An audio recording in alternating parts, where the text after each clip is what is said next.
Hello everyone, কেমন আছো তোমরা সবাই? আশা করি সবাই ভালো আছো। আমি অনেক ভালো আছি। ভোর 3টের দিকে উঠে চলে এসেছি বৌদিদের বাড়িতে পুজো করতে। তাও আবার কী পুজো জানো? গোপুসোনার পুজো। এই অগ্রহায়ণ মাসে প্রত্যেকেই প্রথম দিন থেকে 1 তারিখ পড়তে পড়তে এই পুজো শুরু করা হয়। তারপর প্রত্যেক সপ্তাহে রবিবার করে এই পুজো করা হয়। তোমার শনিবার জোগাড় করতে হয়, তারপরে রবিবার সেই পুজোটা পড়ে। আর এখানে ছাদে এসে দেখি বৌদি সব জোগাড় যন্ত্রণা করছে। আর ছাদে যেহেতু লাইট লাগানো ছিল না, সেই জন্য ওদের টর্চ নিয়ে কাজ করছিল। দেখতে পাচ্ছ ছাদে পুরো অন্ধকার, আর বাইরেও কেউ নেই। তারপরে আমরা এখানে সব কিছু জোগাড় করছিলাম।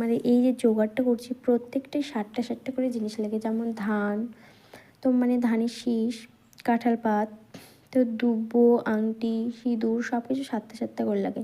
আর এখানে বৌদি দুব্বোগুলো 7টা করে গুনে দিচ্ছিলো একটা পাতায়, আর আমি এখানে চালগুলো গুনছিলাম। আর এখানে বৌদি যেহেতু প্রথমবার করছে, তাই অনেক হাসাহাসি হচ্ছিলো, কারণ বৌদি তো অন্য জায়গার ছিল, এখন আমাদের এখানে এসে নিয়ম তো আলাদা হবেই। তো সেটা নিয়ে আমাদের এখানে হাসাহাসি হচ্ছিলো। আর আমরা করছিলাম 3জন, বৌদি, আমি আর বড় মা। তো বড় মা একটু বাইরে গেছিলো, তাই আমরাই ছিলাম।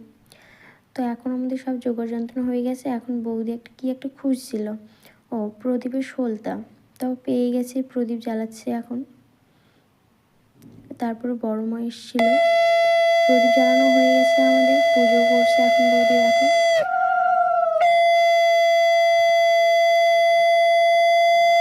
দেখো তার বৌদি এখানে গল্প করছে, তোমরা গল্প শোনো, ভালো লাগবে। জয়া বিজয়া, তোরা আজকে কচুর শাক তুলে নিয়ে আয়, কচুর শাক তুলে নিয়ে আয়, আজকে কচুর শাকই খাবো। ঠিক আছে বাবা, আমরা যাব। তখন জয়া বিজয়া, বাবা ভিক্ষা করতে গেল, জয়া বিজয়া কচুর শাক তুলতে গেল। কচুর শাক তুলতে যায়, কচুর শাক খালি ছিটায় দেয়, একটা ছোট বাচ্চা খালি ছিটায় দেয়। আমরা কি দোষ করেছি? আমাদের কচুর শাক ছিটাই দিচ্ছিস, আমরা তো কোনো দোষ করিনি, তাও ছিটায় দেয় বারবার করে। আর গল্পটা যেহেতু অনেক বড়, তাই আমি গল্পটা পুরোটাই দিতে পারিনি। আর এই গল্পের মাঝে মাঝে পুজো দিতে হয়, তাই আমি সেটাই করছিলাম, পুজো দিচ্ছিলাম।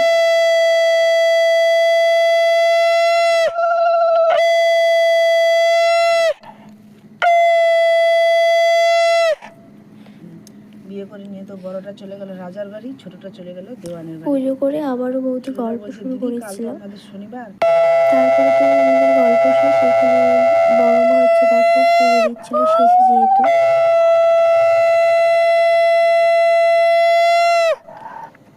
আমি আর বৌদি আগেই করে উঠে গেছিলাম, তারপরে লাস্টে বড় মাই ছিল, তাই বড় মা দিচ্ছিল। খুলি গেল, ঢিলি গেল।